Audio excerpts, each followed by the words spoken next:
Malibang hindi natin kakain ang kanyang katawan at inumin ang kanyang dugo, ay hindi tayo magkakaroon ng buhay.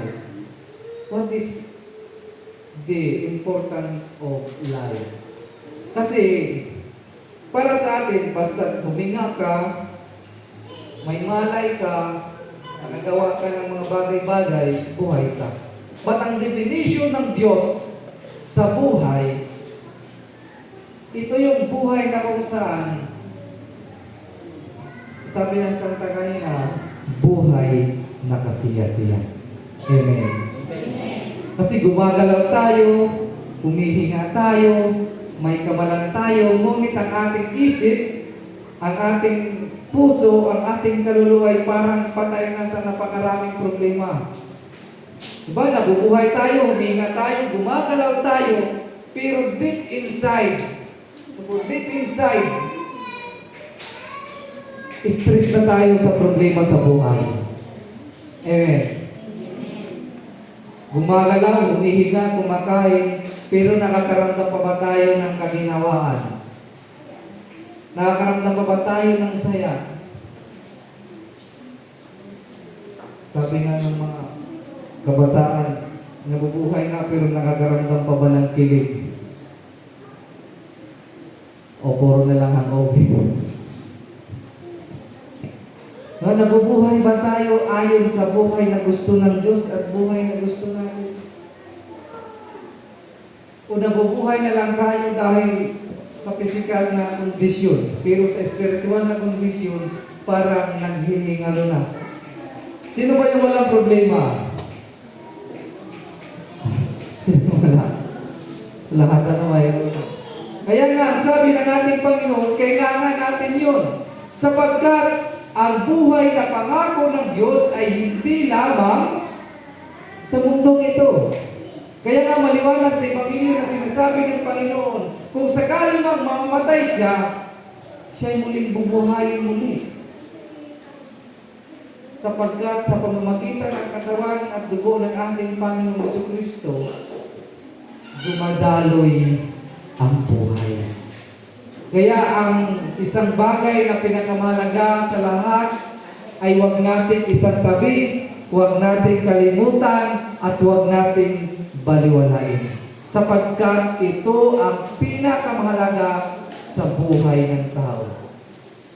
Sino ba yung gustong mabuhay ng walang hanggan? Wala. Diba? Sarap sa pakiramdam, isipin mabubuhay kang walang hanggan. Ngunit ang sabi ng ating Panginoon, hindi po yun imposible na magkaroon ng buhay na walang hanggan ng tao. Hindi posible.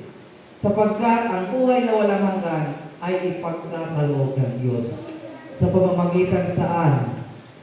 Sa banal na Eucharistia. Sa banal na misa.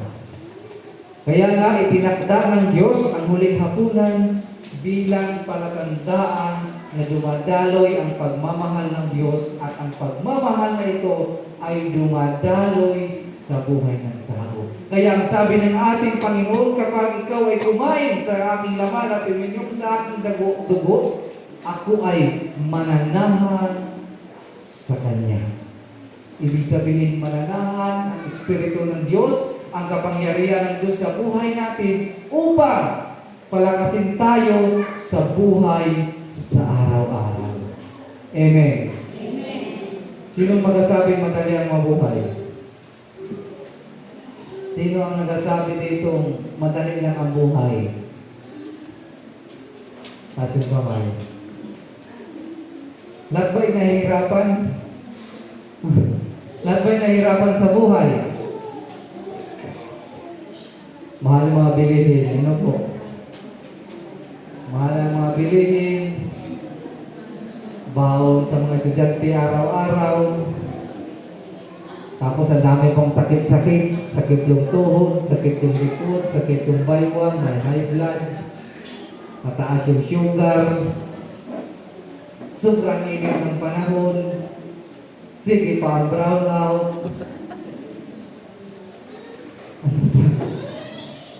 bayad sa card, hirap. Ano po? Parang nahihirapan mo. Pero ang pangako ng Diyos, magkakaroon tayo ng mahabang buhay kung siya'y mananahan sa atin.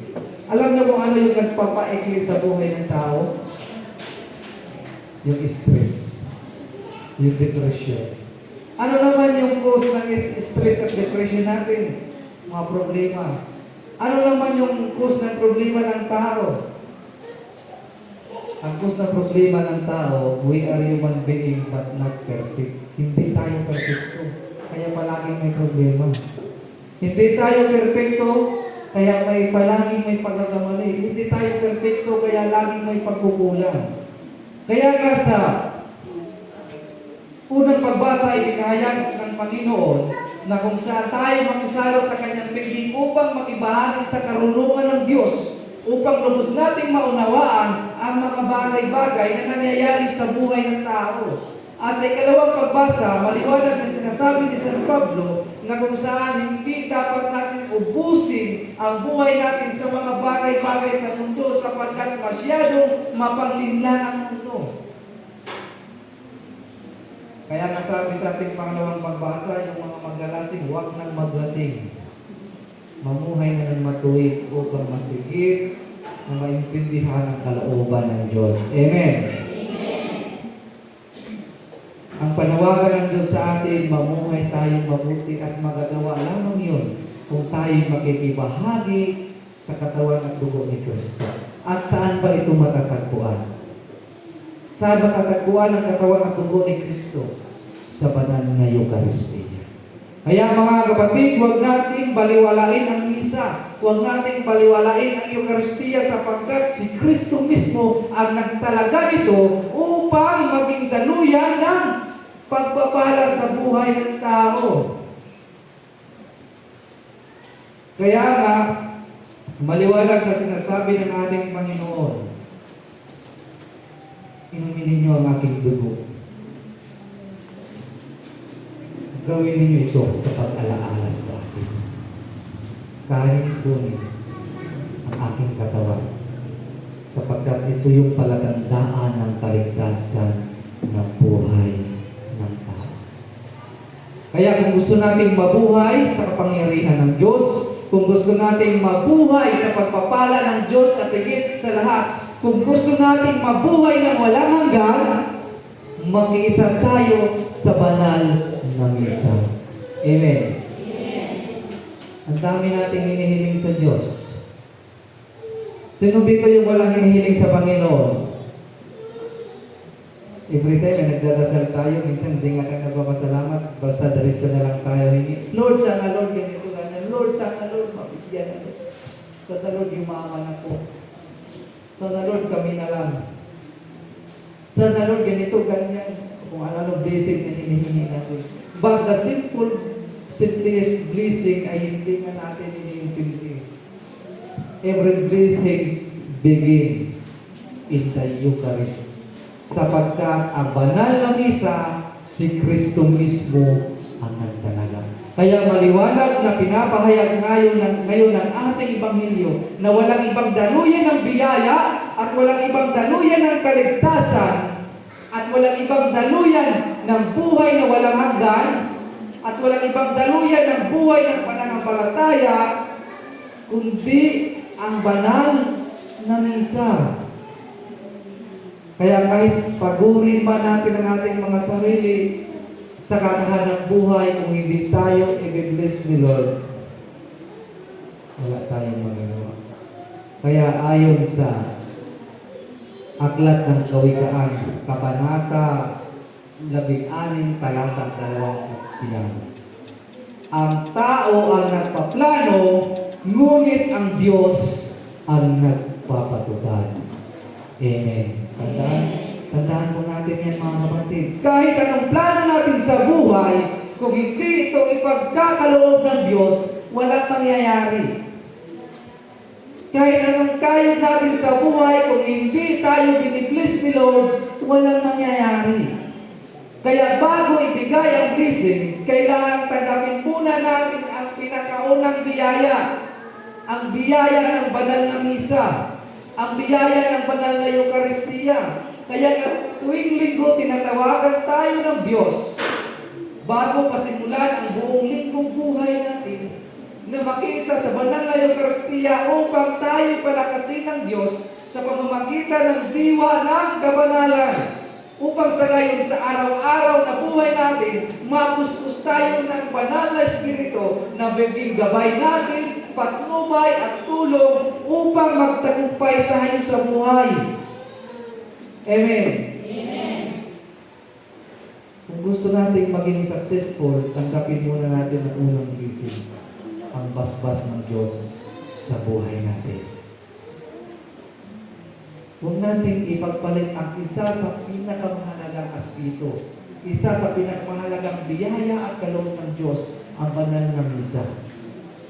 Minsan, pinagpapalit na lang natin sa labahin, taka na magsimba, maglaban na lang muna ako. Tapos pag sumakit yung likod sa kakalaba, ay Diyos ko po, sakit. Nagsimba ka, naglaba ka na.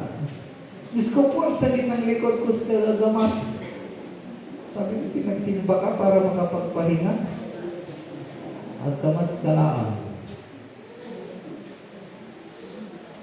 Ang dami nating ginagawa sa buhay. Sinong hindi busy? Sinong hindi busy sa buhay? Yung pakuya-kuya-kuya laan. Mga kapatid, kahit gaano tayo kabisi, huwag natin kalimutan yung Diyos. Tandaan ninyo siya yung nagbibigay buhay. Anong magagawa ng tao kung babawiin ng Diyos ang buhay? Kaya bang bayaran ng kayamanan sa mundo ang buhay ng tao para umaba? Kaya bang bilhin ng kayamanan ng mundo ang buhay para mabuhay lang ang tao? Hindi, mga kapatid. Kasi kung kaya bang bilhin ng kayamanan ang buhay, di wala sanang mayamang na mamatay. Sino dito pinakamayaman sa Pilipinas na hindi namatay? Di ba si Henry Sinani, sobrang yaman, namatay pa rin. Kaya pinapaliwanag sa atin ngayon ng Diyos na dapat maging bahagi sa araw-araw nating buhay upang maramdaman natin ang ginhawa at saya. Kaya mga kapatid, bigyan naman natin importansya ang misa sapagkat napakahalaga ito para sa Diyos. Sana maging mahalaga din ito para sa atin. Kaya maliwanag dapat sa atin ngayon sa araw na ito na ang misa ay hindi itinalaga ng Diyos para sa walang kwentang bagay na dapat wala lang, kundi pahalagahan ito sapagkat ito yung isa sa pinakamalaking bagay na binigay sa atin ng Diyos. Ang kanyang sariling katawan, ang kanyang sariling dugo na siyang magbibigay buhay. Ano ba yung gusto niyo? Yung maging mayaman, pero maikli lang ang buhay? O yung maging ordinaryo lang, pero mahaba ang buhay? Kaya ito yung paalala sa atin ng Diyos na panghalaga ang buhay, kaya yun ang dapat alagaan. Napakahalaga ng buhay, kaya yun ang dapat pahalagahan. At ang buhay ay matatagpuan sa banal na misa. Ang buhay ay matatagpuan sa katawan at dugo ni Kristo. Ang buhay ay matatagpuan sa banal na Eucharistia. Kaya nga sa tuwing kayo magsimba, you are already blessed. Binibless na kayo ni Lord. Anong blessings yun? Blessing ng pasamantalang pahinga. Upang dumaling kayo sa inyong mga karamdaman, upang pawiin ang inyong pagod, upang pagpahingahin ang inyong mga sarili, upang pagpahingahin ang inyong mga isip, upang pagpahingahin ang inyong mga damdamin. Amen. Diba? Kasi wala naman kayong ginagawa dito. Nakaupo lang kayo, matayo. Tapos pag nakaluwag-luwag, maidlit.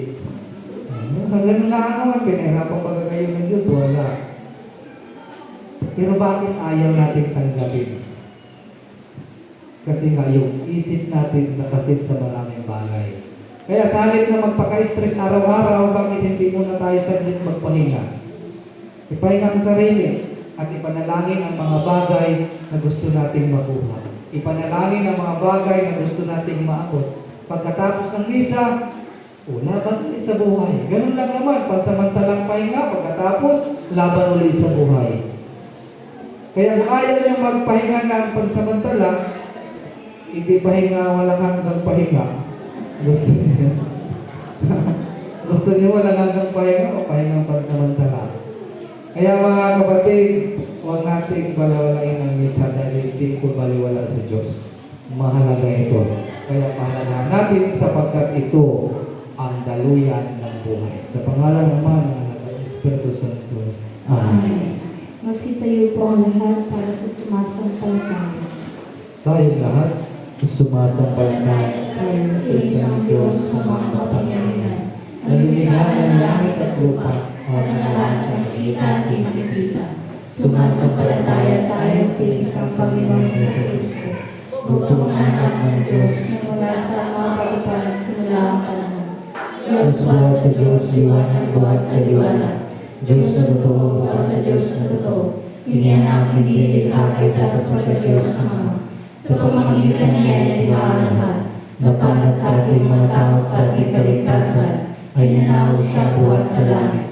Sa pamamagitan ng kapangyarihan ng Espiritu Santo, ay pinanganak siya ni Maria Pinahenteng tao. Ipinako sa krus sa langalaw sa atin sa panahon ni Poncio Pilato. Nagpakasakit, namatay at nilibing, at muling nabuhay sa ikatlong araw sa katuparan ng mga kasulatan.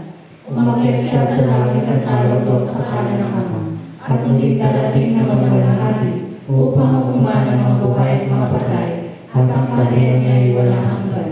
Sumasampalataya tayo sa Espiritu Santo, ang Panginoon na tagapagbigay ng buhay, na nagbubuhat sama. Sinasamba siya ay walhating kasama ng mga anak. Nagsalita siya sa pamamagitan ng mga propeta. Nananalig tayo sa Iglesyang Isa, banal, katolika at apostolika. Naniniwala tayo sa isang binyag sa kapagpapatawad ng mga kasalanan. At iniintay natin ang muling pagkabuhay ng mga namatay at ang buhay na walang hanggan. Amen. Magsiluhod po ang lahat para sa panalangin ng bayan.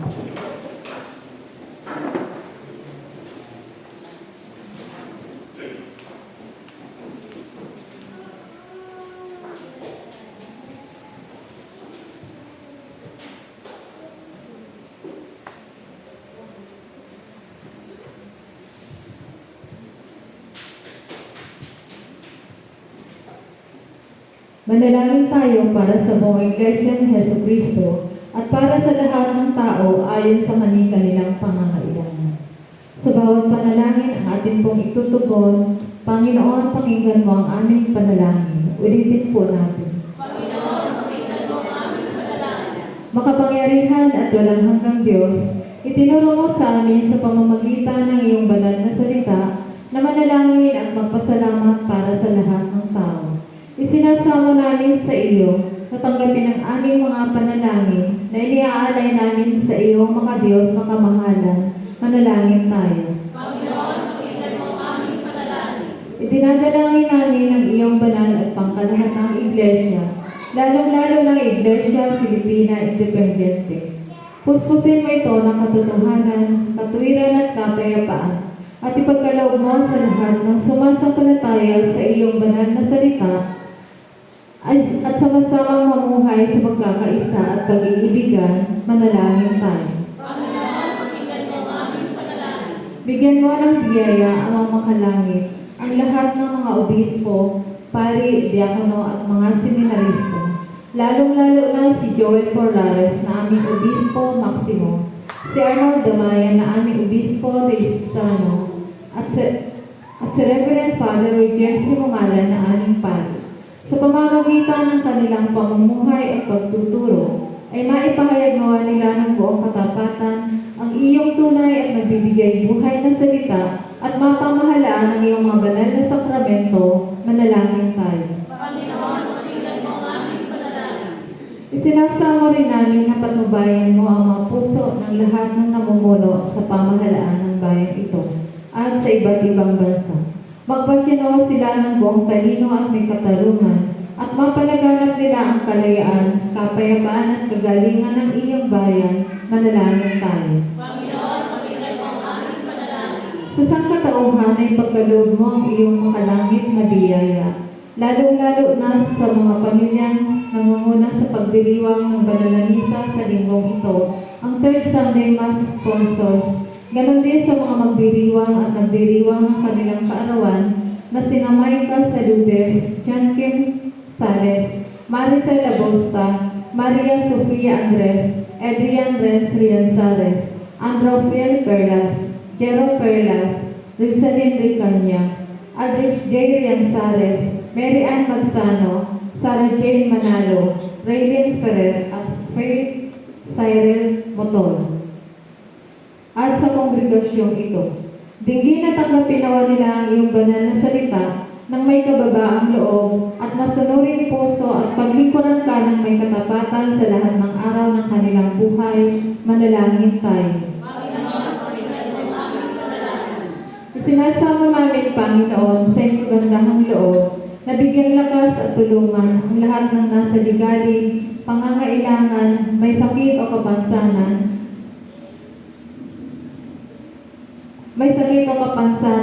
manalangin tayo. Panginoon, pakinggan mo ang aming panalangin. Inaalaala namin sa iyong harapan ang iyong mga lingkod, lalong-lalo na sina Mauro Frias, Elpidio Frias, Regalado Frias, Rizon Frias, at Jovel Carion, na sumakabilang buhay na sumasampalataya kay Kristo.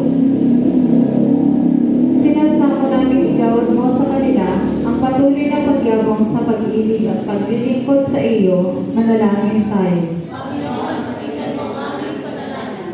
Pinupuri rin namin ang iyong banal na pangalan para sa lahat ng iyong mga santo. Bigyan mo kami ng biyaya upang makasunod sa kanilang mabubuting halimbawa at kami kasama nila'y makarating nawa sa kaganapan ng iyong banal na kaharian. Tugunin mo ang aming mga panalangin, alang-alang sa kanya na laging nabubuhay, upang mamagitan para sa amin. Siya na iyong anak at aming tagapagligtas na si Yesu Kristo.